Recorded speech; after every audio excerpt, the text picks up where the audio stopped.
I would like to call the October 6th regular scheduled meeting of the Davie County Board of Education to order.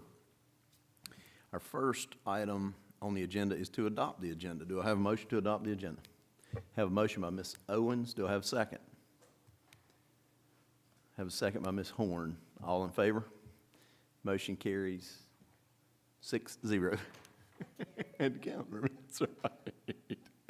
At this time, we're moving to closed session portion of our meeting, and I will ask for a motion to go into closed session to preserve the attorney-client privilege pursuant to North Carolina General Statutes 143-31811A3 to discuss personnel matters protected by state law, North Carolina General Statutes 143-318.11A6 to discuss student matters that made confidential by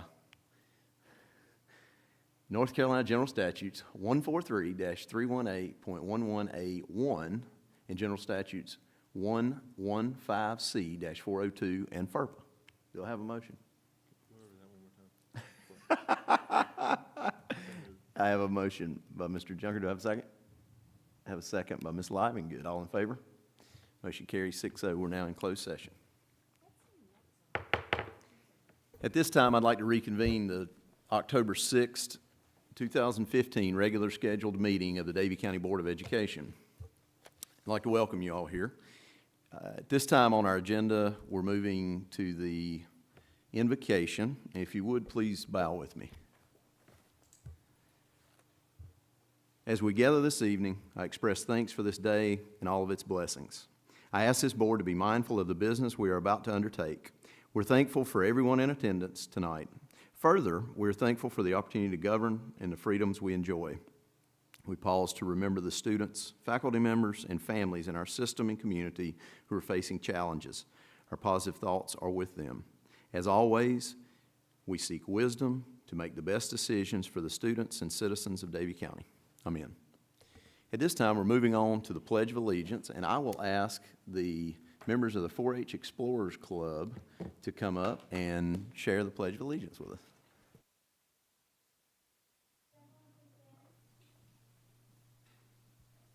I pledge allegiance to the flag of the United States of America and to the republic for which it stands, one nation, under God, indivisible, with liberty and justice for all.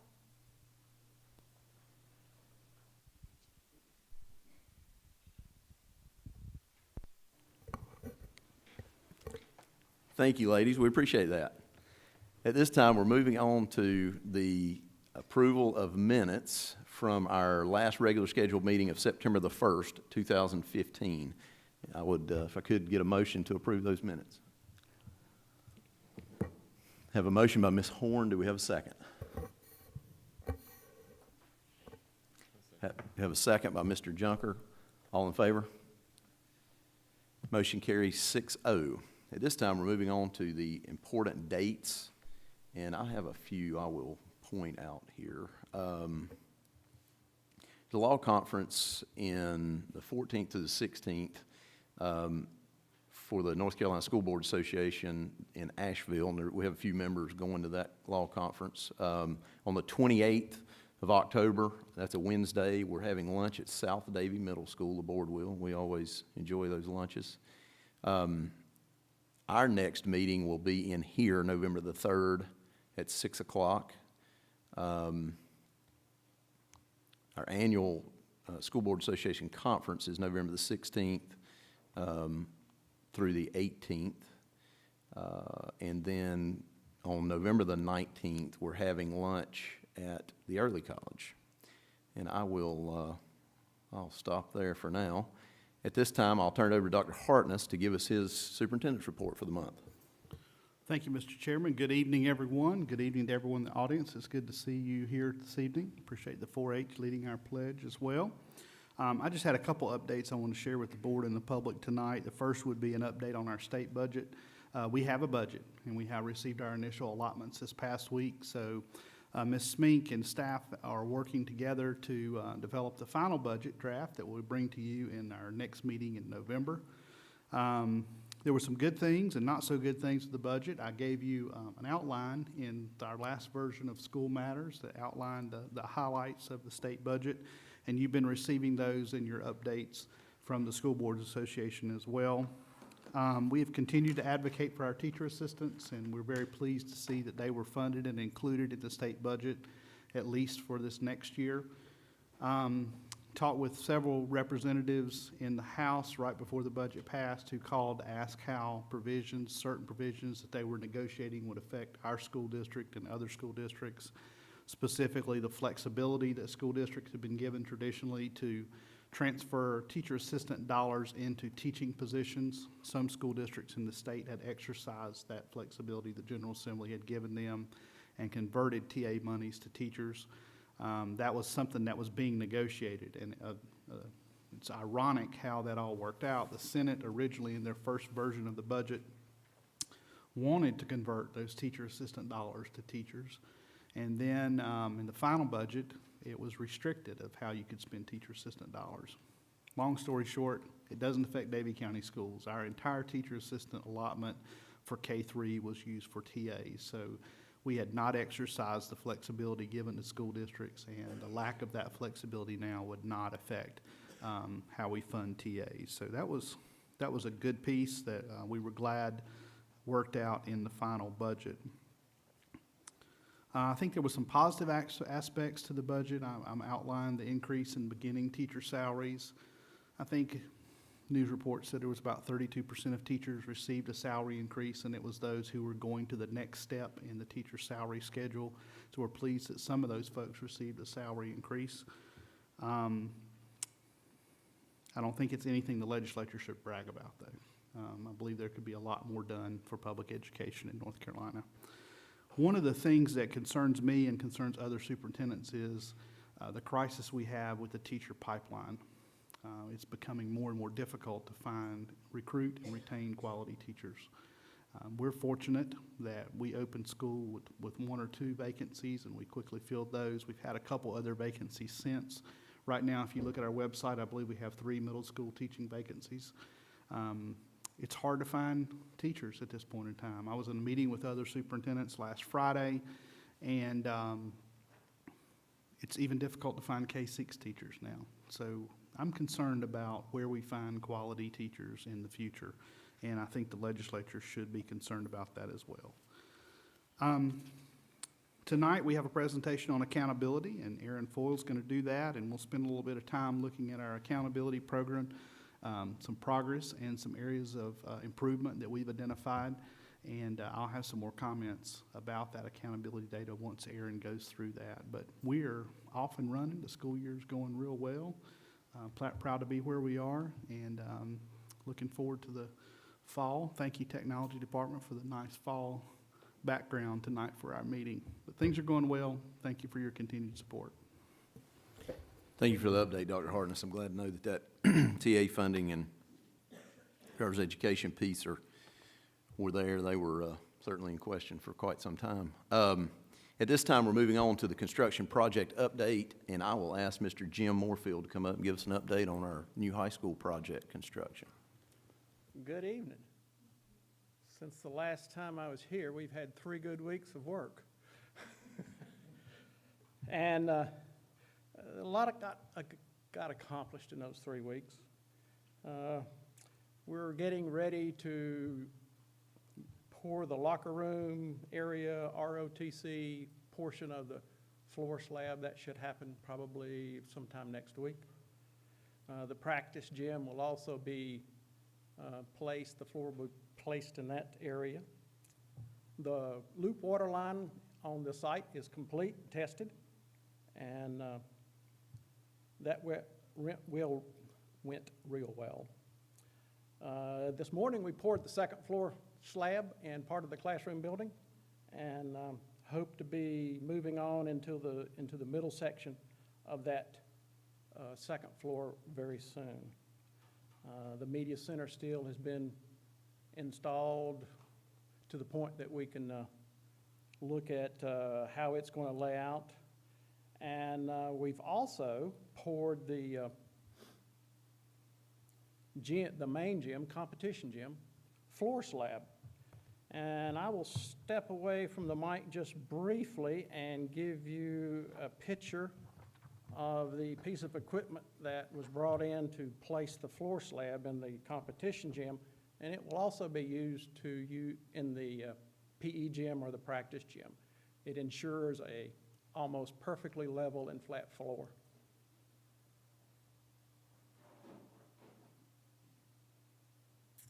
It's called a laser screed, and the piece of equipment basically is suspended on hydraulic jacks, and the site laser takes over control and places the concrete for the floor slab.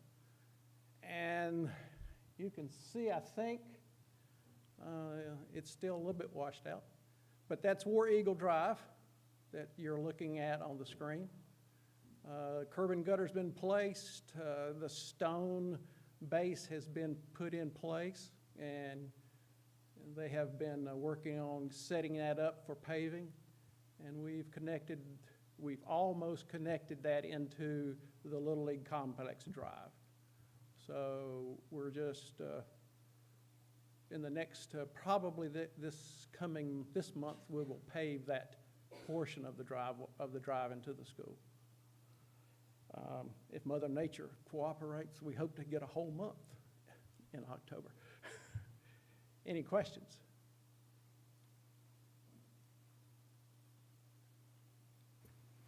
No question for Mr. Moorfield? It does. It's awesome. We thank you for all the hard work you're doing. It's really laying out nicely. I was up by the site a few days ago, and War Eagle Drive, I mean, it's all coming together. You can really see how things are laying out very nicely. Okay. We don't See you feel next him. month. Thank you. Okay. We appreciate it.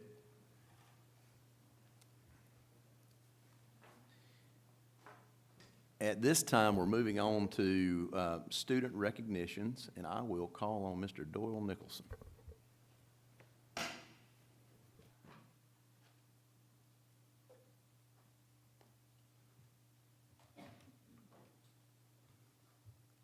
Chairman Fuller, board members, Dr. Hartness, it is my pleasure to recognize Jen O'Brien and the Clarion staff for their hard work in creating and publishing last year's yearbook at Davie County High School.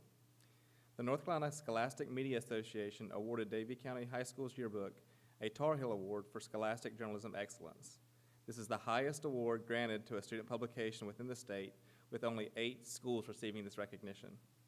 This is the first Tar Heel Award for the Clarion in school history. In addition to the Tar Heel Award, the 2015 Clarion also earned All North Carolina recognition, honorable mention for copy, first place overall for advertising, second place overall for coverage, and third place overall in photography. The NCSMA also awarded individual honors to the following Clarion staff members: Lauren Porter for third place in sports photography, Kara Rice first place for feature photography, and Cameron Harris honorable mention in feature photography. Kara Rice and Jaylene Anguiano were editors-in-chief, and Cameron Harris was the photography editor for this award-winning book. Jen O'Brien serves as our yearbook advisor. Join me in congratulating Ms. O'Brien and the yearbook staff on their accomplishments.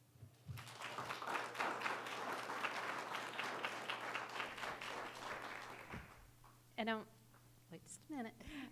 On behalf of the board, I'm going to hand these to Ms. O'Brien. They're just certificates, but we'd like to congratulate you all. And I understand publishing can be a job, but congratulations.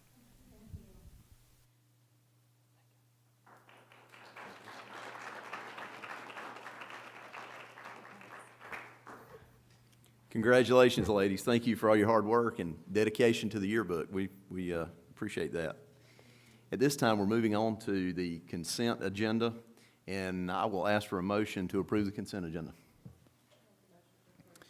I have a motion by Ms. Owens. Do we have a second? We have a second by Ms. Livengood. All in favor? Motion carries 6-0. At this time, we're moving on to public address to the board, and I will turn that over to Ms. Wilson. Thank you so much for this fine opportunity to turn on my microphone and tell you that absolutely nobody has anything to say to you tonight, but I'm sure they'll save it all for the next meeting, so we'll move on. Thank you, Ms. Wilson. Moving on to committee and staff reports, and first up is curriculum with Ms. Erin Foyle. Good evening, Chairman Fuller, members of the board, Dr. Hartness, staff, and community. I'm here tonight to give you the accountability results from this past year.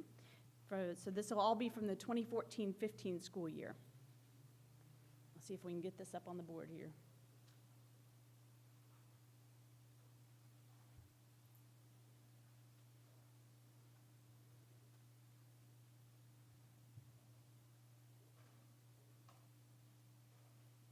All right. So I've been hard at work for the past month or so, putting together all these figures and all of this information for you tonight. I hope that we don't go too fast, but if you have any questions, please feel free to ask as I go through all of this. So accountability is a lot of figures and a lot of balls that we keep up in the air. There's a lot of things that we are measured by. And tonight I wanted to take you through several of the things that they use to measure us, and they use to look at our district to see how we're doing. So this makes up accountability. And we're going to talk about three important concepts first. And those three concepts feed into all the different ways that they hold our district accountable. So the first one is performance. And this is what you typically think about when you think about tests and assessments and what your students are doing at the end of the year. It is end-of-course assessments, end-of-grade assessments.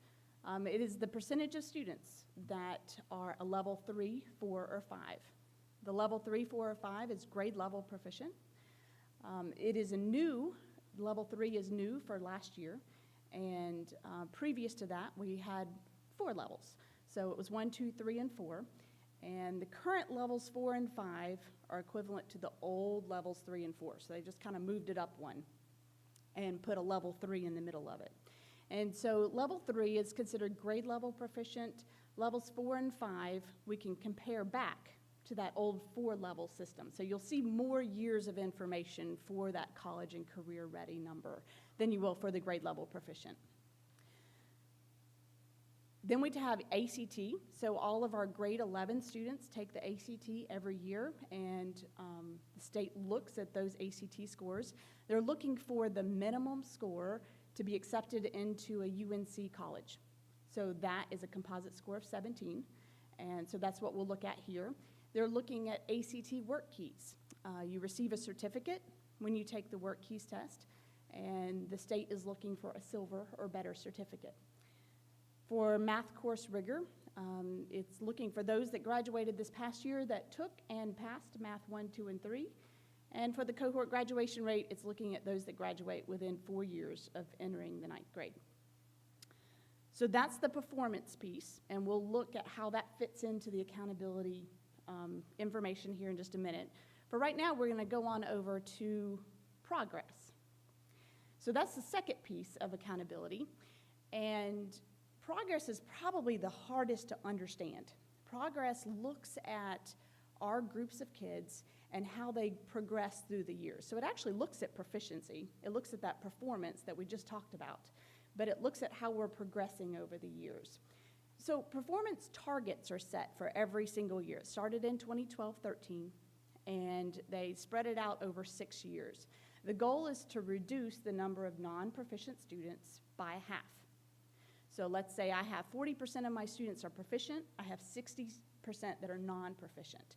So over the 6 years, it wants to increase that proficiency by 30%, which is half of the non-proficient students. So we have to look at those increasing performance targets, and also, to complicate matters, they're different for every subgroup. Every subgroup started at a different level. And so our subgroups are up there. They include all students, so the school as a whole comprises a subgroup, all your ethnic and racial groups, students with disabilities, economically disadvantaged students, limited English proficient students, and AIG students. So those are your different subgroups. All of them had a different starting place in 2012-13. And so all of them have different targets every year until 2018. And those targets are designed to reduce the non-proficient number of students by half. So we'll get a little bit more into that when I actually talk about the federal accountability, but that concept of progress, where it's looking at the proficiency of groups of students over years, is what I want you to get from this one.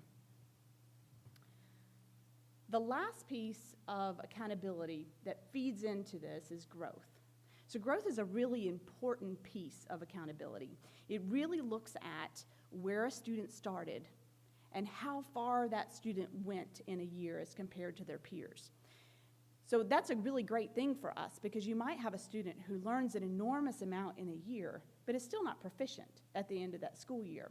So growth tells us about those students and about every other student and how they grew throughout the year and whether or not they learned what they would consider to be a year's worth of instruction. And so the year's worth of instruction is roughly equivalent to that standard, the average learning in the state for the year. So growth is reported out by exceeded expectations, met expectations, and did not meet expectations. And so exceeded, obviously, are those students that learned much more than their peers. Met expectations, students that learned about the same as their peers, and did not meet would be those that did not learn as much as their peers. And all of those students are looked at, it's aggregated together into a school level measure, and then you get the exceeded, met, and did not meet. So those three things all come together to show us these measures about our school. So the first one I want to talk about is the NC Ready Accountability Model. This is the third year that we've been in the Ready Accountability Model. They started this back in 2012-13 when we went to new standards and we went to new tests. And this particular one looks a lot at proficiency. So I want to show you some numbers here. So here we get into the number piece of it. So for 2014-15, and I put up here for comparison our GLP, or grade level proficient numbers. So these are your kids that made a level 3, 4, or 5. So I put up here for you 13-14 and then 14-15. Anything that's colored green or red differed from the previous year by at least 1.5%. So those that are not colored just simply meant that they were within that 1.5%, and it's not really statistically significant whether they're up or down. So you can see here that we have two schools that increased their proficiency. We had 3 that maintained, were not statistically significantly different from the previous year, and we had 6 schools that did decrease in their proficiency. I want to show this information to you in a little different way. You'll see here the line graph, and this is a line graph directly from the information I just showed you above. And so it also has both years. 13-14 is the blue line, 14-15 is the red line. And you'll see here that, with a couple of exceptions, that it really mirrors just slightly below. So it's very, all the schools very much performed in about the same way as compared to they did the previous year. There are a couple exceptions to that, and we'll talk about some of those exceptions in just a little bit. But I wanted you to look at it this way because I think it gives you a really good picture of kind of where we are this year, or in 14-15 as compared to we were in 13-14. And this performance composite, I didn't say this earlier, but performance composite is all tests, all children, all subjects. So if I took every reading EOG, math EOG, and EOC that happened at the middle schools and science EOGs and combined them all together, the proficiency here would be just all of them together. So that's what a performance composite is.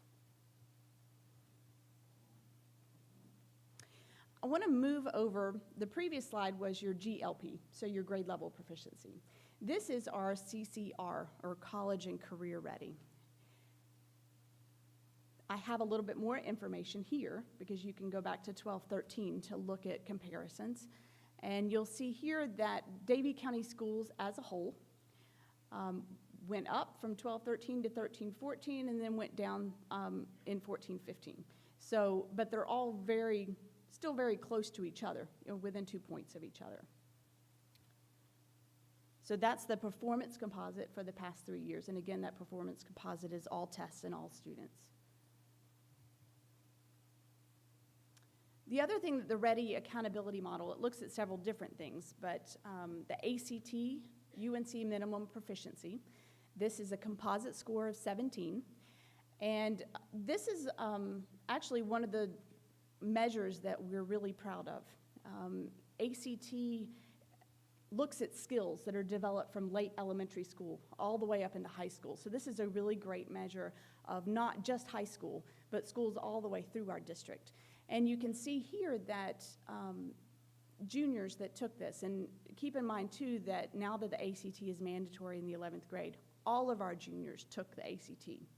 And so out of all of our juniors, 76.4% made the minimum score to get admitted into a UNC college in our state. So you can see it's quite a bit up from last year, almost 8 points up from last year, and we really think that the increased rigor in our standards in our classrooms are really starting to reflect on the ACT as our students take that.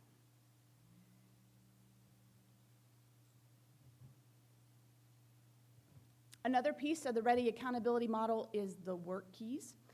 Work keys is given to those students who are going to graduate in a year that are CTE concentrators. And this means they've had at least 4 CTE credits, that's career and technical education, and they've had at least 4 credits, with one of those being a level 2 course.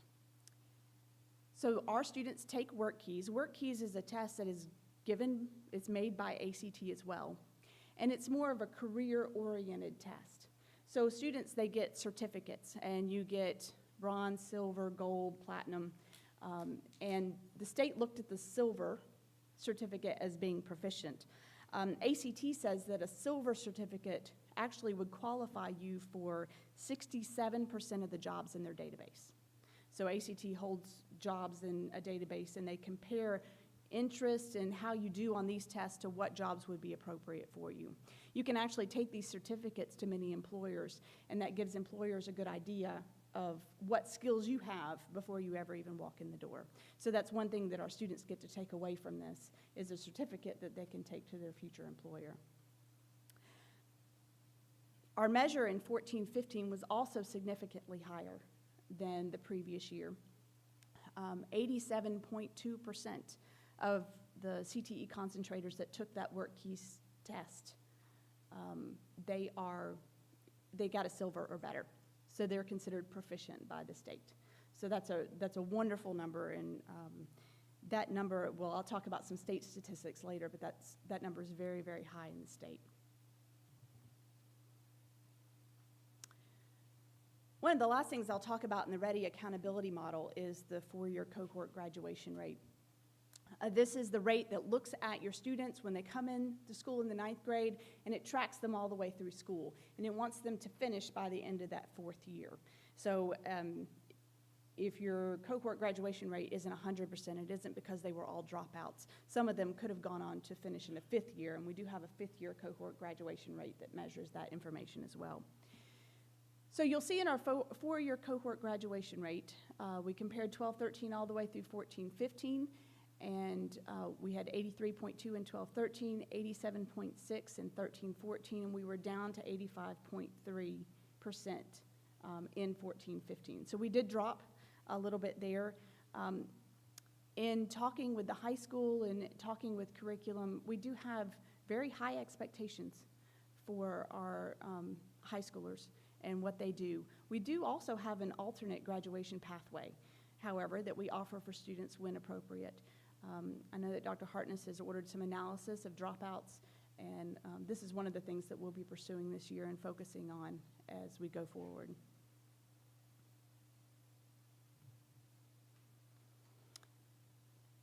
So where does that put us in this state? It's all great to have all these numbers, and you don't really have any context or where that puts you. So here's a couple of state comparisons. Our performance composite puts us in the top 16th percent of the state. So, only 16% of 15% of the schools in the state were above our district. We had several grades and subjects that performed even better. Our biology and English 2 EOCs at the high school level those proficiency scores were in the top 10% of the state. Our math grade 8 scores were in the top 5% of the state.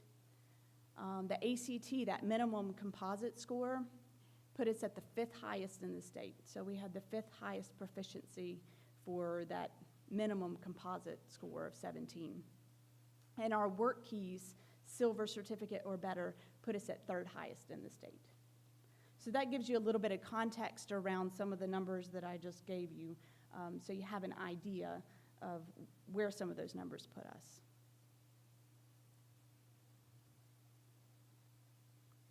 I do want to bring up one of the shining stars in our proficiency for the 14-15 school year. I actually have Cooleemee Elementary School up on the screen right now, and you can see every subject, every grade level. In 13-14, that was their grade level proficiency. 14-15 is the second column. The third column, that's all green, is how much they increased in every single one of those subjects. So you can see it ranges from the smallest is almost 5 points up to 32 points in math grade 5.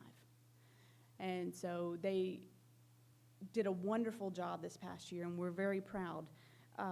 They do have a new instructional team with an instructional coach and 2 reading teachers that really went through the curriculum standard by standard.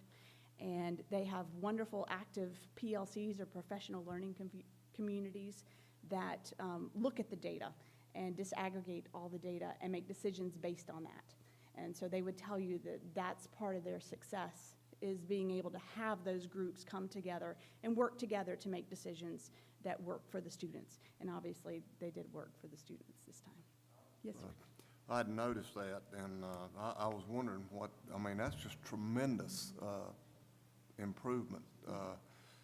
And I was kind of wondering what they attributed it to. And I don't know if we could. Mr. Ridenhour, well, I have talked with Noel Grady-Smith and the instructional team, and what we thought we would do is in November is come back and for them to do a presentation about what our best practices are, that we feel like these are things that are working well that we want to replicate in other schools, and give you an idea about the more of the logistics behind this data. So we're going to have a follow-up presentation in November to the board to talk about what strategies were used at Cooleemee that resulted in these increases. Thank you. Are there any questions before I move on? All right, I'm going to move on to a second way that our schools are looked at and graded, if you will, at the school performance grades. So this is the second year that school performance grades have been in effect.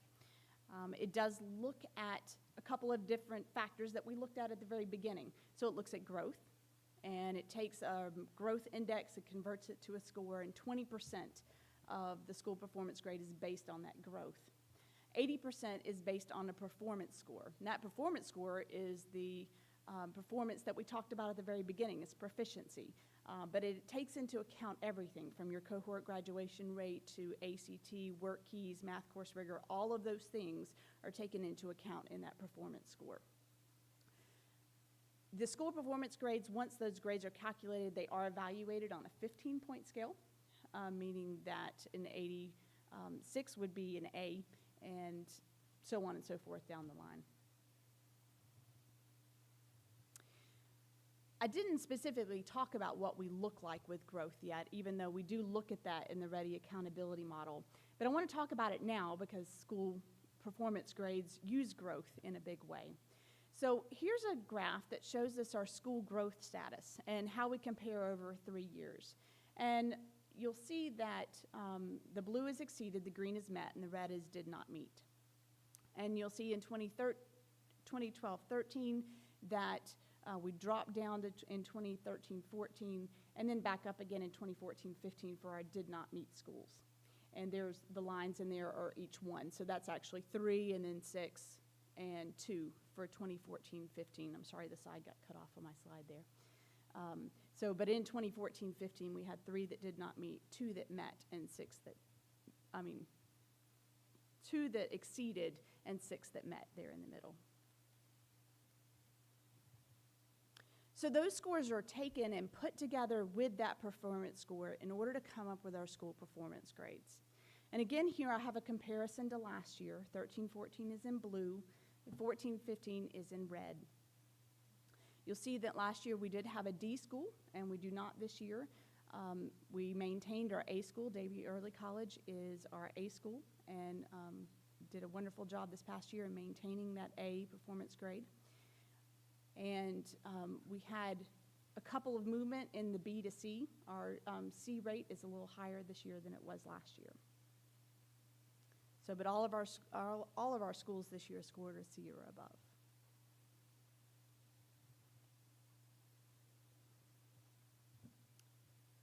The last piece of official accountability I want to talk about is federal accountability. And so this is where we get to talk about our annual measurable objectives. And you've probably heard me talk about AMOs before.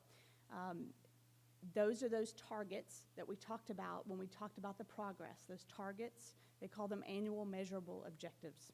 And they just do that to make it difficult for me to say. But those objectives have targets for all of those subjects and for all of those subgroups. And so for every subgroup, for every subject, there's a participation target and a proficiency target. In order to have a subgroup, you have to have at least 30 students. So if I am at an elementary school and I'm looking at my reading target, then I would have to have at least 30 students in grades 3 through 5 in a particular subgroup. So if I have a students with disability subgroup, I would have to have at least 30 students in grades 3 through 5 that took the reading test. In addition to those proficiency and participation targets, you also have an overall target of attendance or cohort graduation rate. For the district, it's both. For elementary and middle schools, it's attendance, and for high school, it's cohort graduation rate. So one of the things I've not gone over before, and I get asked a lot, is how do you figure out your possible targets? I'll tell you a lot of different numbers, and I'll say, oh, you know, we made 67 out of 72 targets or 80 out of 95 targets. Well, how do you get those targets? Well, I wanted to take you through a little exercise here that'll talk to you about targets and how you get there. So when you're looking at targets, first you have to look at your subgroups. And so let's just say I have an enormous school, and I'm going to have at least 30 in every single one of these subgroups. Okay? So you have your all subgroup, you have your 6 ethnic or racial groups, you have your students with disabilities, economically disadvantaged, limited English proficient, and AIG. So each one of those subgroups have 2 goals. District-wide, we have 8 different subjects we have to look at between grade levels and subjects that we work with, and the ACT and the cohort, all those different things.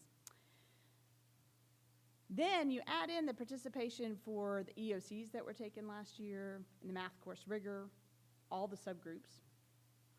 Then you add in attendance, and you add in the cohort graduation rate for all subgroups. And finally, you get total possible targets as 210. So when I talk about the number of targets that a district has, and we'll talk about our targets in just a minute, you'll see that we have a possible of 210 targets. And this is where my other hat comes into play. It's really important that we keep track of all of those students. And each student is special, and each student is in this number somewhere. And they all have to be fit into the right groups. And so that's why we keep such close information on all of our students in different systems. So for 2014-15, the Davie County School District had 125 possible targets. So out of the 210, we had enough people in subgroups to make 125 possible targets. We did meet 95 of those targets, or 76%, and we did not meet 30 targets, or 24%. These particular targets get harder every year to meet. That whole over 6 years, we're reducing our non-proficient. So in some subgroups, they climb very fast every year. Others, they don't. And so you see here that we're in our 3rd year, and 95 of our targets are still met. So all of our schools met 70% or more of their AMO targets. So, and all of this information in your inside of board docs There's a lot of attachments. I know you've seen a lot of attachments in there. And all this very specific information about schools are in those attachments. I'm kind of hitting the highlights tonight. All right, so another thing that they look at and they report to the State Board of Education about, and they ask us to report to the public about, is our Read to Achieve summer camp. Now, I know that Noelle Grady-Smith has talked to you about the Read to Achieve and about summer camp, and I just wanted to bring back up a couple of the statistics I believe she shared before. In 2013-14, we had all students that came to camp, 5% showed proficiency at the end of camp. In 2014-15, we upped that number to 30%. So 30% of the students that were required to come to camp showed proficiency by the end of camp. Now, if you look at our third grade as a whole, overall, in 2014-15, you'll see that 76.5% of our third graders showed proficiency by the end of camp. And that's a really impressive number. Another 13.1% received a good cause exemption. Either they were medically exempt or they had one of the other good cause exemption reasons. And 10.4% of our third grade students were either retained in third grade or placed into a fourth grade classroom with additional support. So that's what our numbers look like for Read to Achieve in our third grade, and those are numbers that were reported to the State Board of Education this past month.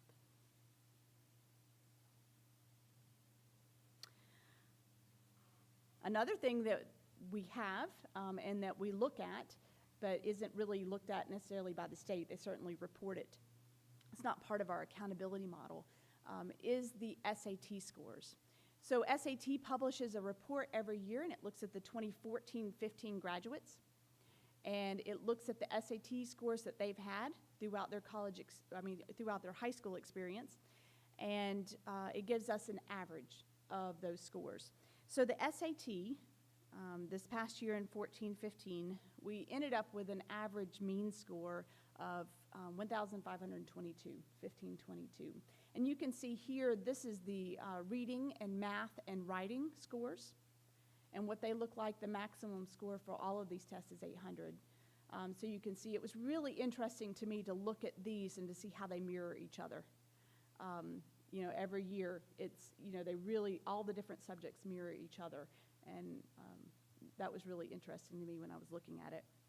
We did have less students take the SAT this year. We only had 165 students that took the SAT as compared to 228 last year.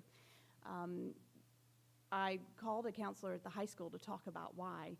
We really attribute this to the fact that ACT is provided by the state now. The high school is recommending if a student can only take one more test because they all cost money, if they can only take one more test, they should take the ACT again, because that way colleges can look at the better of the two scores. If they took the SAT, they wouldn't be able to look at the better of the two scores. So they are recommending that, and we do attribute the drop in SAT takers to that reason. This mean, though, of 1522 did put us at 8th in the state. When you compare us to all the other districts in the state, and you look at their mean SAT scores for students that graduated in 14-15, that did put us at 8th in the state for that.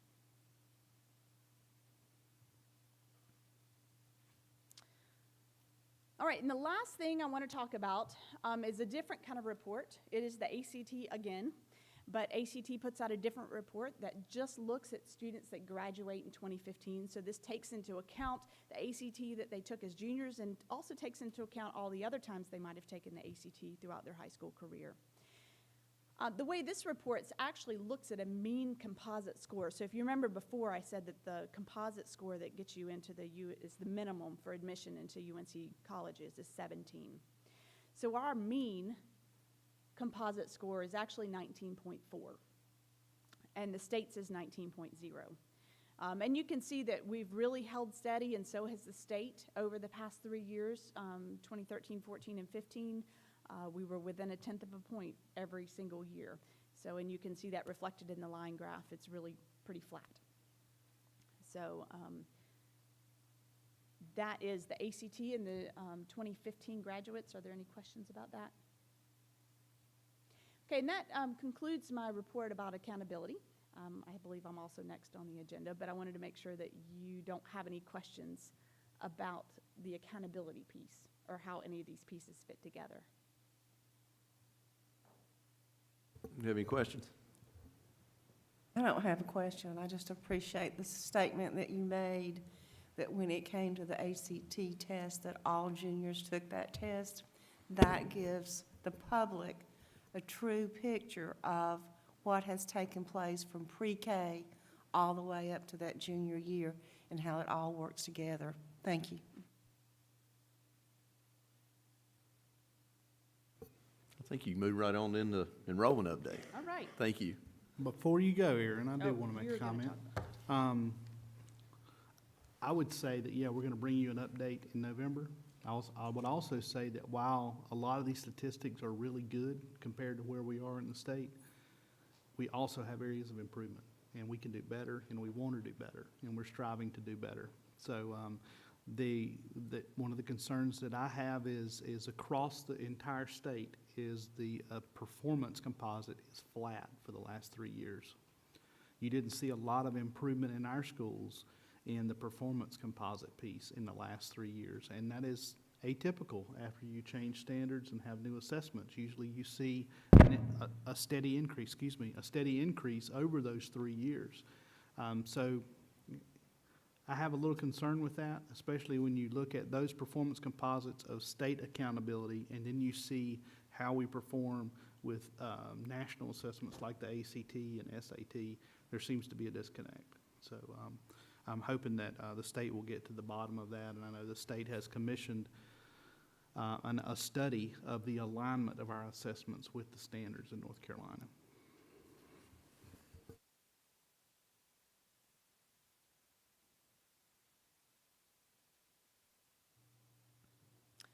We do have enrollment numbers for the first month. The end of the first month was on September 21st. And so we have gathered all those numbers and compared them to last year. This is, and I'm sorry it's a little small up here, but you have all the numbers in your attachments in board docs as well. You can see here that we have a little bit of wiggling around in the elementary schools. Cooleemee Elementary was down just a little, was up about 7.5%, just as Kernancer was down almost 7.5%. So you'll see some little wiggles here and there. You do see a big number by Central Davie Academy. Remember, they only had 12 students at the beginning of last year, so they jumped up to 21. So that was quite an increase when you look at those small numbers. They did have a large increase, but it was really only 11 kids, so 9 kids. If you look down at the LEA total, though, we are very flat from last year. We're down 0.2%. So we're very flat. Elementary schools were down about 1%, and we made that up in the middle in the high schools. So very flat from previous year to this year. And we will wait and see what the month 2 numbers hold. When the month 2 numbers come out, the state will use those month 1 and month 2 numbers to determine allotments for future. So are there any questions about enrollment? I looked at these numbers today, and I think back to the facility study, and they really line up a lot with what that Dr. McKibben said that was going to happen. You know, it was going to be flat, and, you know, he talked about the growth areas, Cooleemee being one, Shady Grove being a area that would be down, and you know, he did a great job with that. I don't remember exactly what all the numbers were, but I do remember some of that. All right. Thank you very much. Thank you, Aaron. You spent quite a time at the podium tonight, and we really appreciate that. At this time, we have wrapped our meeting up, and before I call for a motion to adjourn, I'll ask, any board member have anything they'd like to say, or any comments? Seeing none, I will first say that we appreciate everyone coming out tonight. It's good to see you, and I will ask for a motion to adjourn. We won't hang around. We have a motion by Ms. Horn. Do we have a second? We have a second by Mr. Ridenhour. All in favor? Motion carries 6-0. We are adjourned.